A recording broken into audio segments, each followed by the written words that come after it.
నేను 9th class చదువుతున్నాను. ఇప్పుడు నేను చెప్పబోయేవి పరిశుద్ధ గ్రంథంలోని అతి ప్రాముఖ్యమైన 7 పర్వతాలు, వాటి ప్రత్యేకతలు. ఫస్ట్ వన్, అరారాతు పర్వతం. ఆదికాండము 8వ అధ్యాయము 4వ వచనము.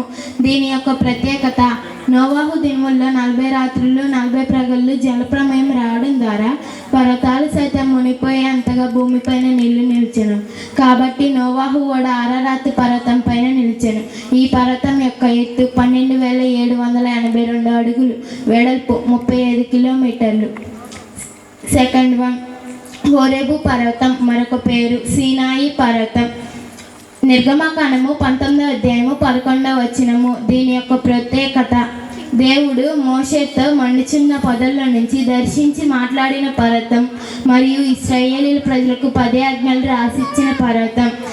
థర్డ్ వన్, సీనాయి పర్వతం. మొదటి రాజులు 8వ అధ్యాయము 9వ వచనము.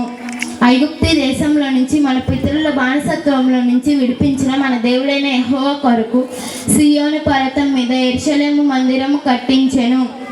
ఫోర్త్ వన్, కర్మేలు పర్వతం. మొదటి రాజులు 18వ అధ్యాయము 19వ వచనము. ఏలియా యెహోవాయే నిజమైన దేవుడని ఆకాశం నుంచి అగ్నిని రప్పించిన పర్వతం కర్మేలు పర్వతం. ఫిఫ్త్ వన్, ఒలీవ పర్వతం.